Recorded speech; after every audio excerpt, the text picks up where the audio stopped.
আসসালামু আলাইকুম প্রিয় বন্ধুরা, আশা করি তোমরা সবাই আল্লাহর রহমতে ভালো আছো। YourFancy ইউটিউব চ্যানেল থেকে তোমাদের সবাইকে শুভেচ্ছা ও স্বাগতম। বন্ধুরা, আজকের ক্লাসে আমরা MS ওয়ার্ডে কোনো ডকুমেন্টে পিকচার এবং টেক্সট কিভাবে পাশাপাশি ইনসার্ট করা যায় সেটা শিখব। ঠিক এইরকম সাথে সাথে আমরা এটা কিভাবে মুভ করানো যায় সেটাও শিখব। তো চলো শুরু করি। বন্ধুরা, প্রথমে আমি এই কাজটি ডিলিট করে দিলাম। সিলেক্ট করে ডিলিট কি চেপে আমরা এটাকে ডিলিট করে দিলাম। প্রথমে আমি ইনসার্ট মেনুতে ক্লিক করব। ইনসার্ট মেনুতে ক্লিক করার পর টেবল এখানে ক্লিক করব। এখান থেকে ইনসার্ট টেবল আমি এখান থেকে দুইটি কলাম নিব। দুইটি কলাম নেওয়ার পর দেখো আমি এই টেবিল দুইটি কলামের একটি টেবিল এঁকে দিলাম। এখন আমি এই টেবিলের বর্ডারগুলো উঠিয়ে দিব। এই জন্য আমি কি করব, দেখো এই যে এই কোণায় ক্লিক করে মাউসের ডান বাটনে ক্লিক করার পর এইরকম একটা ড্রপ ডাউন বক্স আসলো। তারপর আমি নিচের দিকে চলে যাব। দেখো টেবিল প্রপার্টিস, এই টেবিল প্রপার্টিসে ক্লিক করব। তারপরে দেখো বর্ডার অ্যান্ড শেডিং এখানে ক্লিক করব। তারপরে এই বর্ডারের আন্ডারে যে কতগুলো অপশন আছে, এর প্রথম যে অপশন নান এখানে ক্লিক করে ওকে দিব। আমার টেবিলের বর্ডার উঠে গেল। এখন আমি এই যে দুইটা যে কলাম আছে, প্রথম কলামে আমি এখন একটা পিকচার ইনসার্ট করব। এই জন্য কি করব, মেনু বারের ইনসার্ট মেনুতে ক্লিক করব। তারপরে পিকচারে যাব।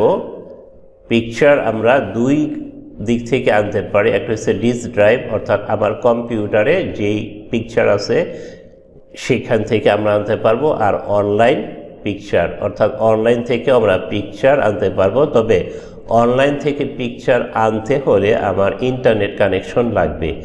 আমি আমার কম্পিউটারে সুরক্ষিত একটি পিকচার এখানে ইনসার্ট করব। এই জন্য আমি ডিস্ক ড্রাইভ দিলাম।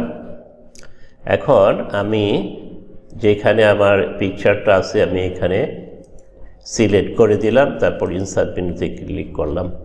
দেখো আমার পিকচার ইনসার্ট হয়ে গেল। এখন পিকচারটা সাইজে একটু বড় হয়ে গেছে। আমি এই কোণায় ধরে ক্লিক করে পিকচারের সাইজটা ছোট করে দিলাম।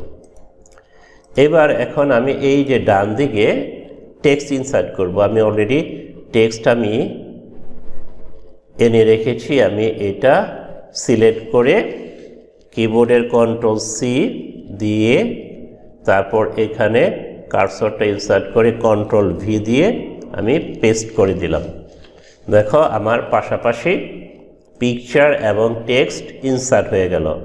এখন আমি এই কলামের এই দাগে ধরে আমরা কিন্তু এই কলাম অ্যাডজাস্ট করতে পারি, ছোট বড় করতে পারি।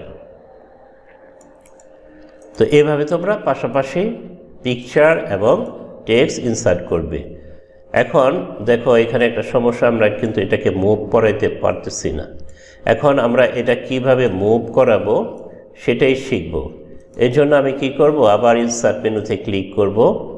তারপরে তোমার এই ডান দিকে চলে আসবে। দেখো টেক্সট বক্স, এই টেক্সট বক্সে ক্লিক করে নিচের দিকে চলে আসবো। দেখো ড্র টেক্সট বক্স, এখানে ক্লিক করে আমি এখানে একটা টেক্সট বক্স ড্র করব।